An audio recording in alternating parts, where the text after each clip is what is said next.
If you are headed to Athens, Greece, you are in the right spot. I'm going to share with you my experience from maneuvering around the city through the subway system, attractions that I booked, and my 2 Airbnbs that I stayed in.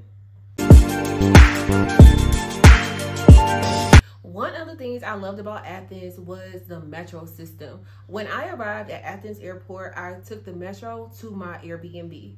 My Airbnb was about an hour away from the airport, but it was in a convenient location because it was only 3 or 4 metro stops from the city center and from the Acropolis. But back to the metro system. It only cost me €9 to get from the airport to my Airbnb. And then they have all types of passes, day passes, or you can pay to get a pass to only use for a certain amount of hours. So I highly recommend that you use the metro system if you are in Athens, especially if you are watching your money.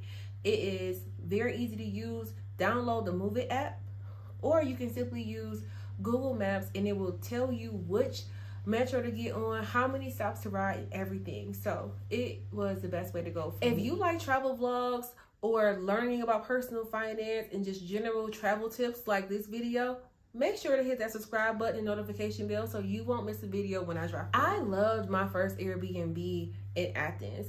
First of all, it was in a great location. I mentioned before, it was only 3 metro stops from the city center. Second thing was I had a really great host. I am loving the hosts that meet me. The more I'm traveling, the more I want a host to just meet me at the door, tell me where to go. I don't feel like looking for lock boxes and walking down the alleyway to figure out where the secret. I don't feel like doing all of that. And if you stay in Airbnbs a lot, you know what I mean. This host greeted me at the door, helped me take my bags up to my apartment, or I should say my studio. And it was a quaint studio, but the more I'm traveling the world solo, the more I am appreciating studio spaces. I feel a little bit more secure when I can lay in my bed and see all the windows and all the doors. It just makes me feel a little bit more at ease. And this studio hit all those marks, and even had a little patio, or I should say balcony, that I did sit out on and had some breakfast some days I was there. And the major bonus was that this host had snacks for me. The fridge was stocked. I was like, oh, I wish I was staying here more. I only spent longer duration. I only spent 3 nights at my first Airbnb because I did head off to Santorini and I came back to Athens. But this was just a great stay, and it had a washer for me to use. My tip for you, if you are getting an Airbnb in Athens, is to really zoom in on the map and to see how far away it is from the city center, which is the Acropolis. And the second Airbnb that I had was not in a good location. I was only coming back to Athens for 1 night, and it was, again, about an hour. No, it was an hour and a half away from the airport. Once I got off the metro, I had to take the tram to my Airbnb, and I had to walk a little ways, and the host did not greet me. I had to find the lockbox. It was all the things that I said I love about the first one. It was all the things I didn't like. Now, this Airbnb was nice. It was a 1-bedroom. I'm glad I was only here for 1 night. But yeah, it was not an ideal location from a metro standpoint. And you could take the bus to get to the city center, but the bus schedule was crazy. It stopped at a certain time. I don't know. I just couldn't figure it out in a day, and I was not feeling it. I'm so glad that I was only in this Airbnb for 1 night. I love Athens because the food is amazing. Now, the Airbnb, both the Airbnbs I stayed in, the location-wise, there was not great food in that area. It was tons of coffee shops. I found it hard to find actual restaurants near my Airbnb. There was a ton of coffee shops and like gelato little restaurants, but there was like no food. I'm like, does anybody eat around here besides pastries and coffee and cappuccino? So I went to the city center and I had the best food, the best gyros, however you want to say it. And there was just a lot of things happening in the city center. One of the attractions that I was coming to Athens for was the Acropolis. People from all over the world travel to Athens, Greece to see the Acropolis, and that was no different. If you are going to the Acropolis, I highly recommend that you get your tickets online. Do not get your tickets at the box office because the line was it was insanely long. And I also recommend that you get to the Acropolis when it opens if you are going to take your pictures there. Like if you are a photo person like me, I want a million shots where I go, especially if I know I'm looking good that day. I want to get the sun, the angles, and I don't want a million people in my background. So one of the mistakes I made was I did book a tour guide, but the tour guide sucked. I was in a group of about 10 people and I did not enjoy my experience. The reason being is I cannot stand tour guides that talk through a microphone. Then I have to wear the earbuds. I cannot stand it because they talk like this. And to the right, you have, and to the left, we have this. There was no personality in that tour guide. And my experience has been when tour guides have the microphone and you got to have the earbuds in, they tend to talk very low because they feel like they don't have to talk loud because they're talking through a microphone. I want to hear some expression. When I was younger, I did not like people who would read aloud in class and they have no expression. I don't like it. And so, what if this tour guide did have expression? Would I still liked it? No, because I am a woman who loves to take photos that like I already mentioned. I can't take photos if I got to keep taking my headphones out, putting the headset on the ground. So word to the wise and tip for you. If you are booking a tour to the Acropolis and you want to take your pictures freely, ask them, do their tour guides have a microphone? If so, consider not booking that tour. I did see tour guides that did not have microphone and they were all in the details. They had a lot more animation and people seemed like they were enjoying the tour a lot more than my group. If I had more time, I would go back to the Acropolis bright and early by myself, and I could have just listened to an audio guide because that tour guide was trash. I did book a ticket to see the other 5 archaeological noted sites in Athens, but after spending time with a tour guide at the Acropolis, and I was free to roam after the tour was over, which I did to take photos, I was just tired and I just didn't feel like rushing to learn and see other things. I took my time and I got my photos in, even though there was people there at this point. It was, of course I know I'm going to public, it's gonna be people, but I just don't want a crowd in my photos. So I just felt like I wanted to just walk around in Rome, and I'm glad that I did, because once you exit the Acropolis, there's so many things to see. There's so many restaurants, and you can just walk around like I did and just read signs and learn about more of the Athens history. One thing that I got to experience in Athens was nightlife. Traveling the world solo, I do not get the opportunity to experience nightlife. I should say I choose not to because I don't feel comfortable or safe necessarily going out to a bar by myself. But I found this experience on Airbnb to do a bar crawl, and I'm so glad I did because I met so many amazing people that I still talk to this day at this bar crawl. There were other people who were traveling the world. It was a couple I met who's been traveling for extended time, so I got tips on Thailand and other low-cost places to stay. I met sisters from Texas. I met another group of people who were best friends from Miami. Like, we just had a really good time going to all these different bars, and these were my type of bars because they were craft cocktails. Now y'all know I love me some good craft cocktails, so I was really enjoying this experience. And again, I felt comfortable and safe because I was with a group of people and we had shared similar experiences. So I recommend that if you are coming to Athens and you are not familiar with Airbnb experiences, get on there and book a bar crawl. You will not regret it, especially if you're traveling solo. Well, you could regret it because it could suck. So I ain't making no guarantees. This is not sponsored, but it's just a suggestion. I thoroughly enjoyed my food tour in Athens, Greece. This was hands down the best food tour I've ever gone on because not only did I enjoy the great food, but I got a history lesson. And you know, I love history.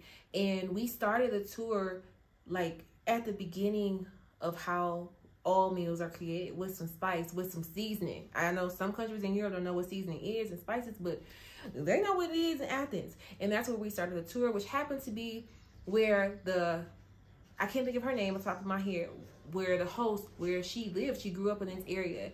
And these spices, we got to see how they were made, where they were imported from, and that was very interesting. And smelling all these spices, and then just a few doors down, we went to a butcher and we tasted some very, very, very good meats. And there's some meat at the butcher that was seasoned, pre-seasoned before going over to different restaurants or to the customer that wants to purchase the food. We got to taste this food as well. It was just really good. And we also had a little shot of, I think it was tequila or vodka, one or the other. But we had a little shot of that while we were in there. So starting with the spices, going to the butcher, and then we ended up going to an open food market where we spent time learning about olives. Olives is such an important ingredient to Greek meals, apparently. And so we got to taste all types of olives, bitter, tart, sweet. I didn't know I loved olives this much. And I started to realize that before this food tour. I started to get my salads in different parts of Europe with olives and a lot of tomatoes, especially in Bulgaria. I know I'm off topic, but some of the vegetables in certain parts of Europe just are so good. They're so amazing. And I'm not even a vegetable person like that, but I started to be when I was in Europe. All right, back to the point of this tour. After we did that and tasting olives, we went to a fish market or seafood market. We saw fresh clams, shrimp, and catfish, all types of fish. And there was like a restaurant in there that was a hibachi restaurant, and I was like, okay, that was a real hibachi bar. I said, I guess it don't get no fresher than this. And then we went on to the first restaurant where I had an amazing gyro, don't know how you say it. I heard it different ways, even when I was in Greece, but the lamb was so good. The bread, everything was just, oh, I loved it. And I met some pretty cool people on this tour. A couple was on their honeymoon. I met another couple from Houston. I was meeting a lot of people from Texas. And I just was really enjoying myself. I tend to meet a lot of great people when I do food tours. Not food tours, but when I book Airbnb experiences. So that is a tip for you if you are traveling solo. Get on Airbnb experiences.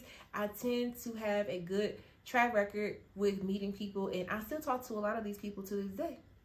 So after we went to that restaurant, we went to another restaurant where it was more of a wine tasting and a cheese tasting. Now, I do not eat cheese, so I did not partake in the cheese part of it, but I did enjoy the different types of wine, and I did enjoy learning the history of cheese and how important, or how, I shouldn't say important. Well, no, they do take it very seriously. They're how they create feta in Greece. And I did not know that they have like some type of patent, or similar to what we call patents in the U.S., on the word feta and it being on certain packaging. It was very interesting. And the people who love cheese, they were in heaven on this tour, part of the tour.